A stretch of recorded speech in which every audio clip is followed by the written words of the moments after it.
kids are crazy.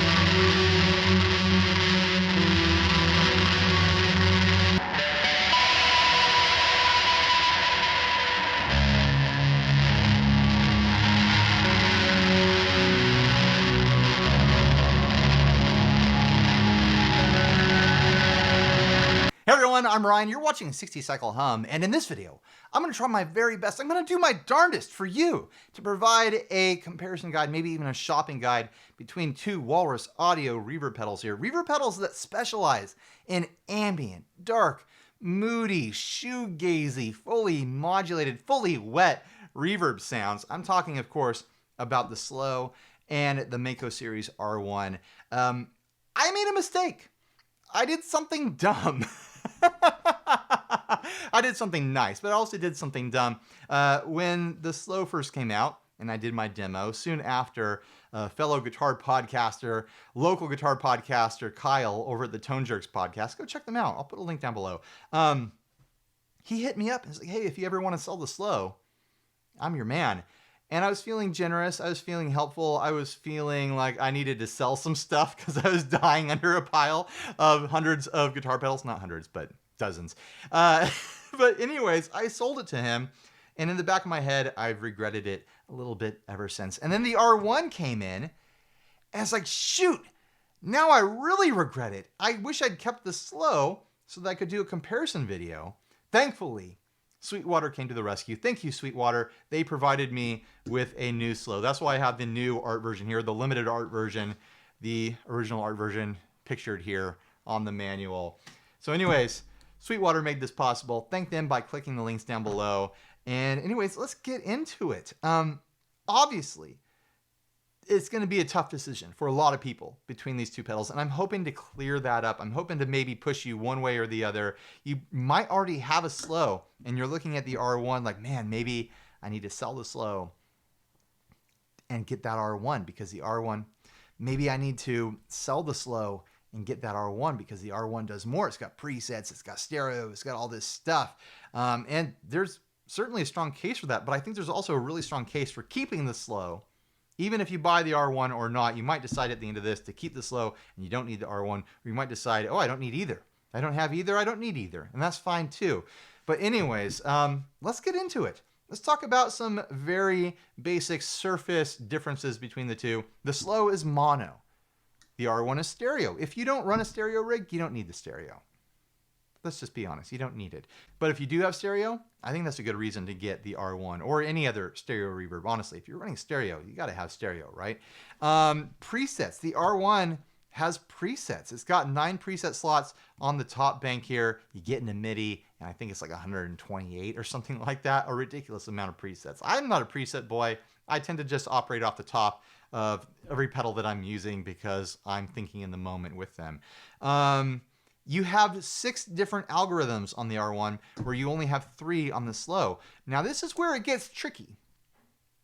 You might think, oh, the R1's gonna have the same style algorithms as the SLÖ. No, the SLÖ's algorithms are unique to the SLÖ and they don't jump over to the R1. It's not the same thing. You can kind of dial in similar things with the controls and all the tweakability that you can do, but the 3 on here are kind of more curated. They're more dialed in. They're ready to go right off the bat. And they do certain things that the R1 just doesn't do. So if you already have a SLÖ, don't sell it right away if you're in love with one of these settings to get an R1. I'm just saying that. What else is there? The SLÖ has a momentary on and off feature that the R1 just does not have. I don't know why they left that off because it's kind of a cool thing to have. But the R1 has sustain and latch, where the SLÖ just has sustain. It doesn't have that latching thing. If that's a deal breaker for you, then that's fine.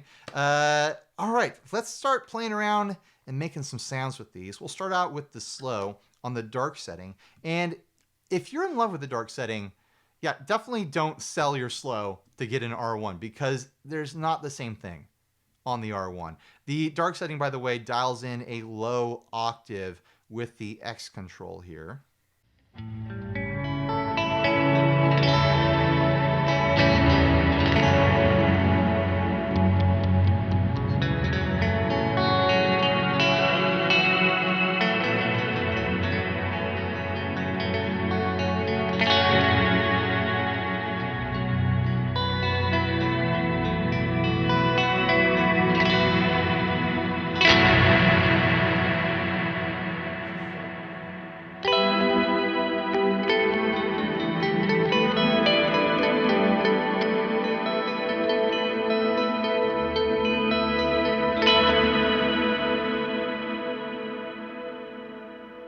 There's really nothing on the R1 that does that low octave thing.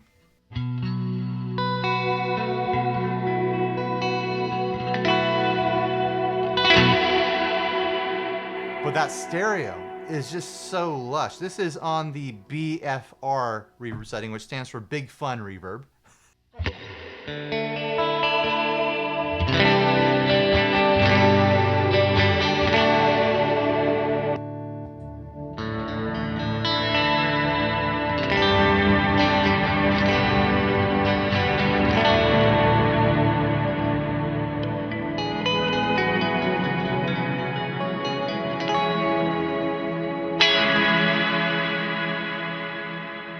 Onto the rise setting. This kind of like slow swells in your reverb trail. If you turn the mix all the way wet, it's kind of like a slow gear thing.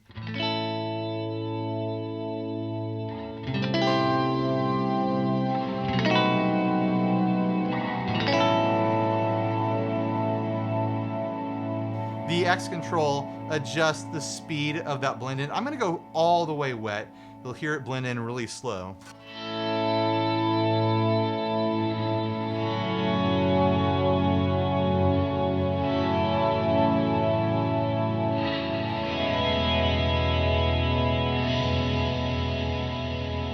Or it can go faster.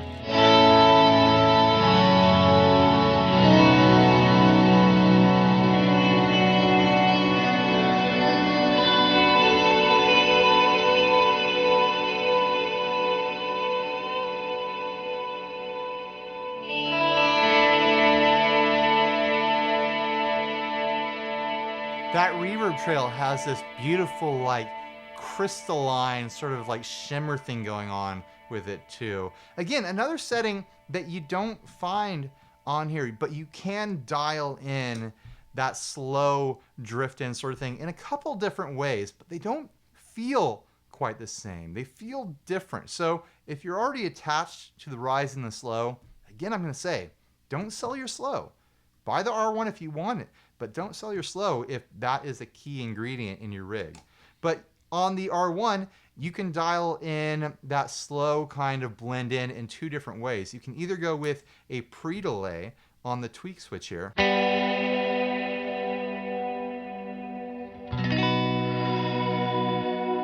can really hear it when I go all the way wet.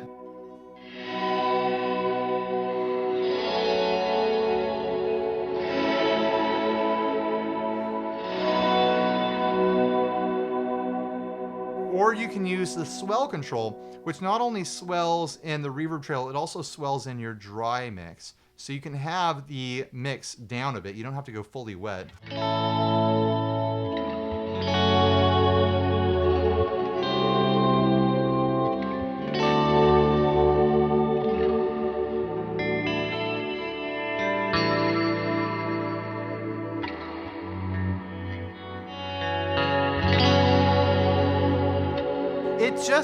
It's doing a similar thing, but the feel of it is different. The way it reacts is different. Even though you have two different controls here, you have the swell and you have pre-delay, there's something about it that just isn't the same as the rise on the slow.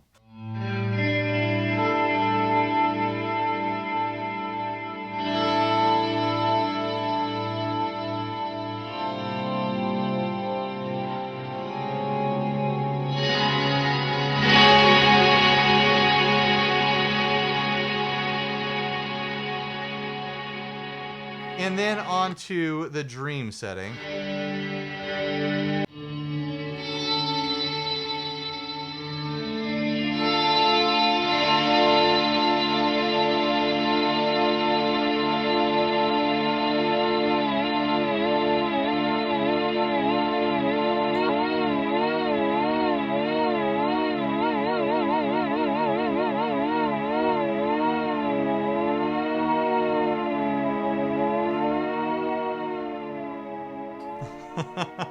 The dream setting has a latch function, and you just saw me adjust a few other things there. By holding down the bypass, you can select sine, warp, or sync wave shapes for the modulation. You can also adjust the rate of the modulation when you hold down that bypass.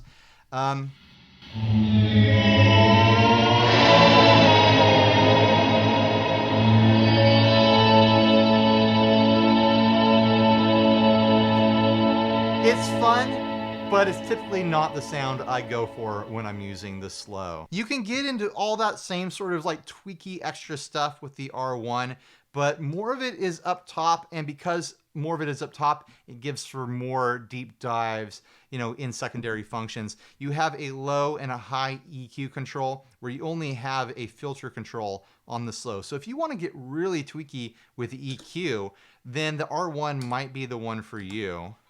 Oh, turn on for me. There we go.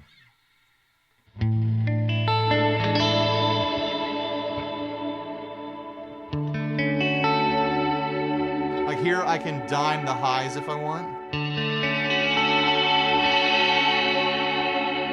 Or I can completely suck them out and blast the lows.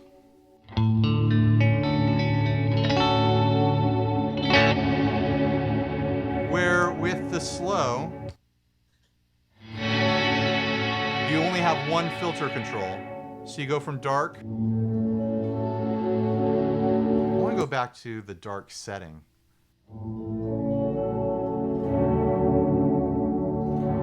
Which actually, that filter actually pulls it back in the mix quite a bit. Here we go.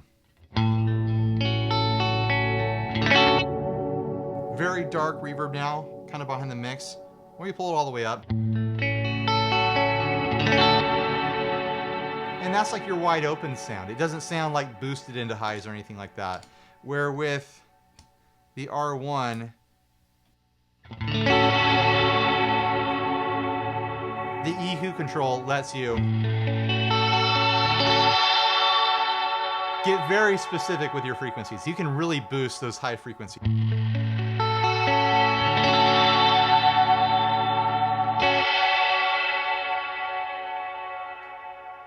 Now let's explore some of the other settings on the R1 to show off other things that the R1 can do that the SLÖ can't do. Because we listened to the 3 settings on here, you got a good idea what's going on. The spring setting, there's no spring setting on the SLÖ.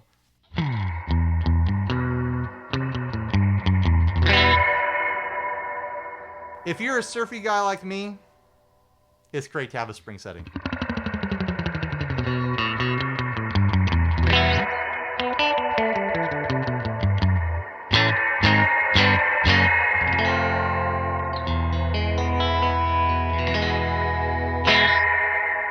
And it's a great jumping off point for a lot more ambient sounds. I mean, you throw the pre-delay on there, you throw the swell on there, you know, throw up some modulation and things like that. You adjust the stereo width, and that spring setting becomes a very different sort of sound very quickly. There's also the hall setting.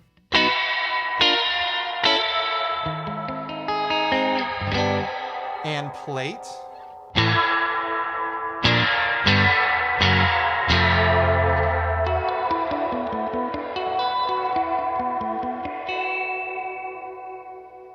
The BFR, the Big Fun Reverb.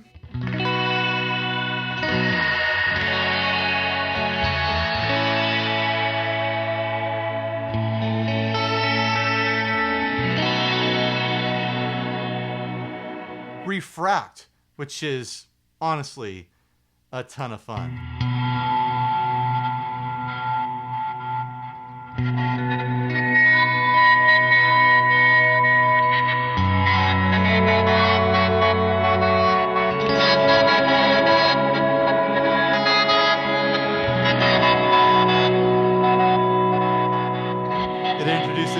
glitchy thing, and then air, which applies this like wind swoosh to your reverb signal.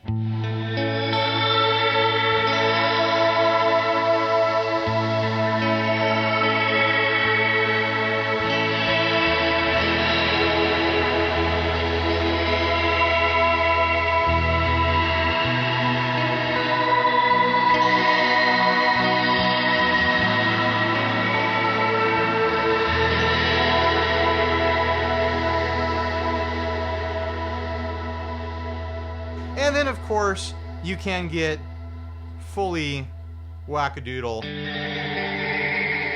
with the modulation, same as with the slow. So that's really a tough decision. It honestly is. You're paying $150 more for the R1, but you're getting presets. You're getting expanded tweakability with your EQ and, you know, with various other things in there. You're getting 6 different, I wouldn't say 3 more, because you're getting 6 different algorithms. Where with the slow, I feel like it's more dialed in. It's better dialed in. Where this is like a reverb builder. You have something in your imagination you want to build, the R1 can probably get you there, or really close, especially if you're like in an ambient territory. Where the slow is more of a specialist in the ambient stuff. To me, it feels smoother with that blending in that happens with the rise setting. That low octave setting of the dark is so smooth and so huge and lush feeling. I really wish they'd put the dark on the R1. I really do. That would have been great. And then have that in stereo.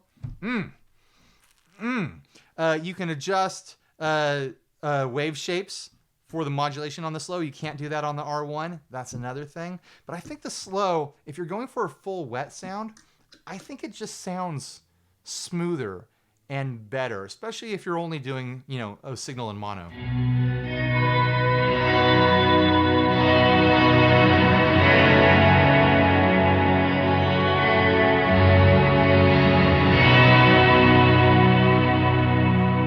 Go fully wet on the BFR here. Pull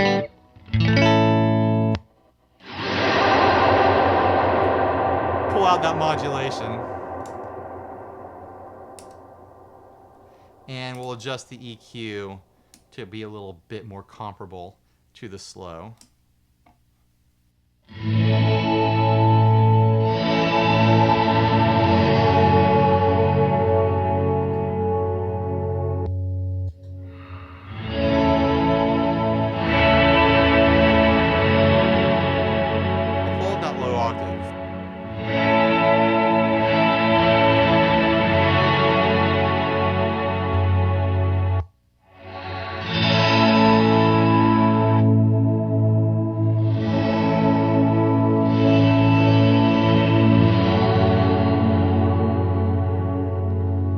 Yeah, the slow sounds smoother to me, but it really comes down to stereo. If you need that stereo sound, I mean, the R1 is the way to get it. So what do you guys think? As we are right now, I want to read comments down below, but let's move on to some other stuff. Let's move on to some tests with dirt boxes. I have 2 dirt boxes off to the side, more Walrus stuff. I have the Warhorn and the Jupiter, light drive from the Warhorn, and of course, fuzzy fuzz from the Jupiter. And then after I test before, I'm going to put them after. All right, let's do the slow with the Warhorn here.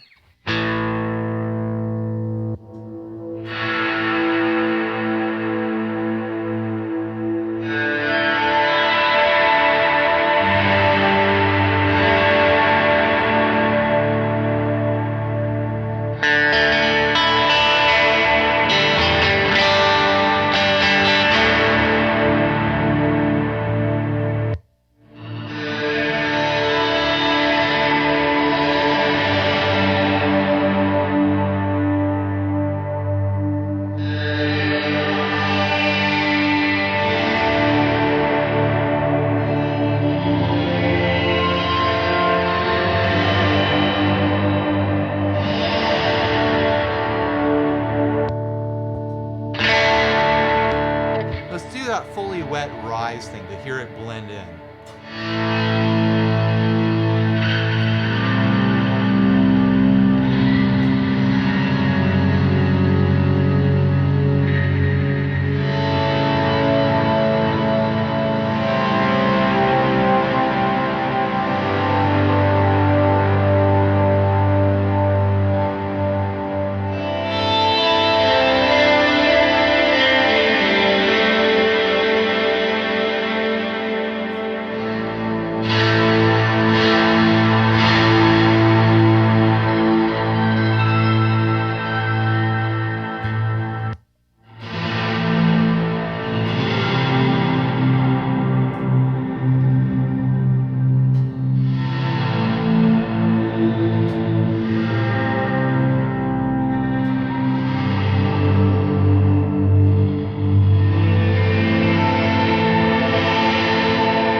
Now the same thing with fuzz from the Jupiter.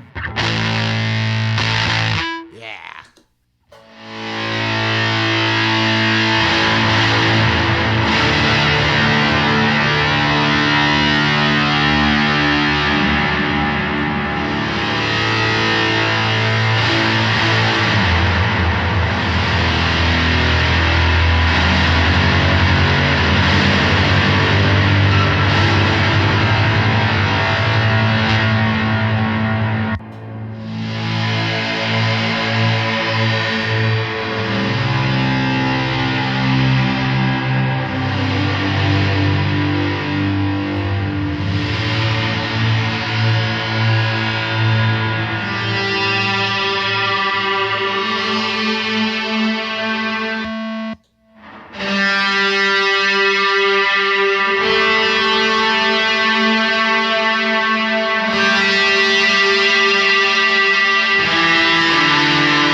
I don't know, I think the R1 might have it with the fuzz.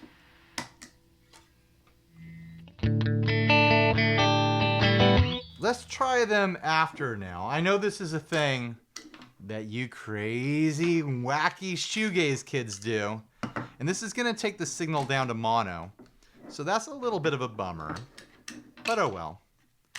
But I know that you guys like to do this thing where you run drives and fuzzes after your reverb. So I'll experiment. I'll play along, because I know otherwise you guys would be asking for it. Like, hey, how come you didn't do the thing? And then, of course, at the end, I'm going to put them both on, right? Why wouldn't I do that? Both on with baritone. That's my promise. Stacked reverbs in stereo with baritone, with fuzz and drive going into separate amps. That is my 60 cycle hum promise to you right now. Yeah.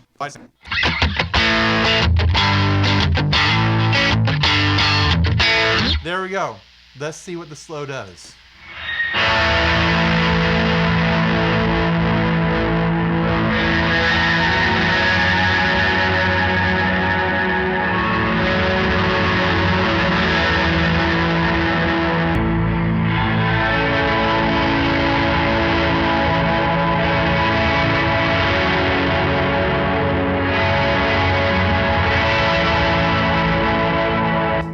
Now fuzz.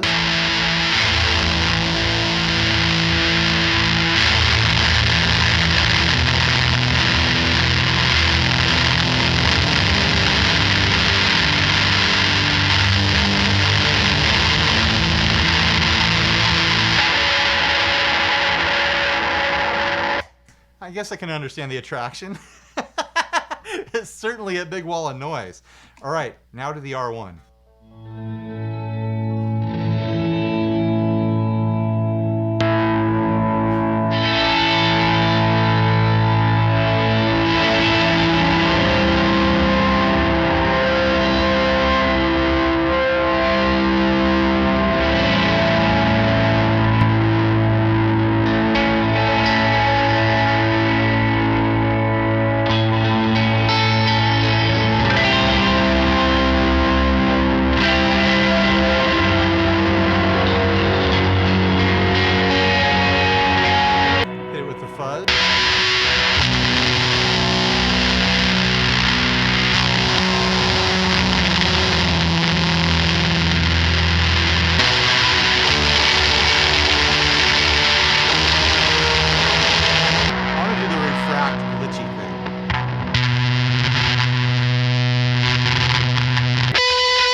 You shoegaze kids are crazy.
All right, now I'm running in stereo again. I've got the fuzz waiting over on the side to go into 1 amp after both these reverbs stacked, and the overdrive waiting to go into the other amp.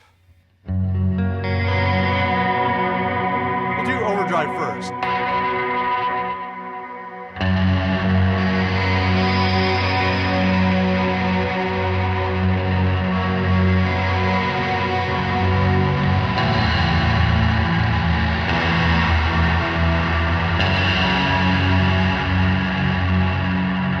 That's it. That is a sound right there.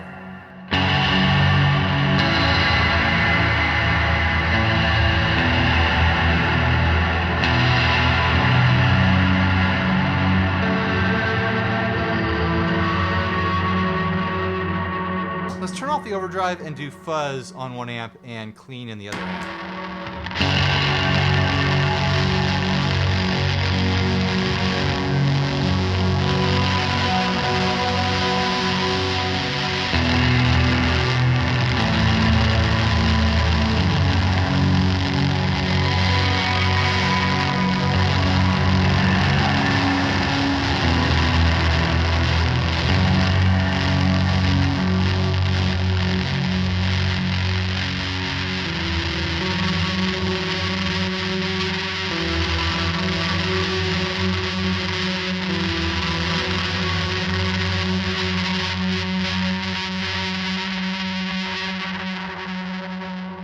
If I was at a show and I heard that sound,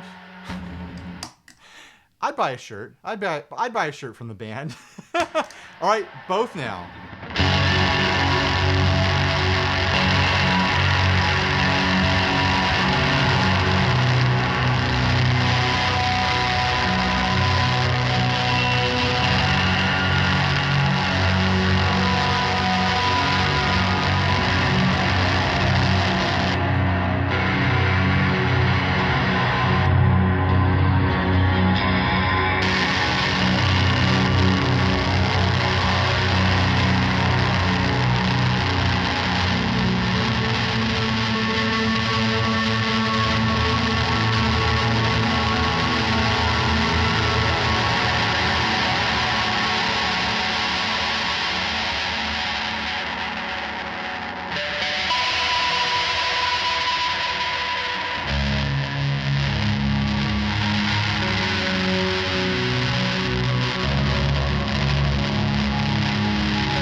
That's otherworldly.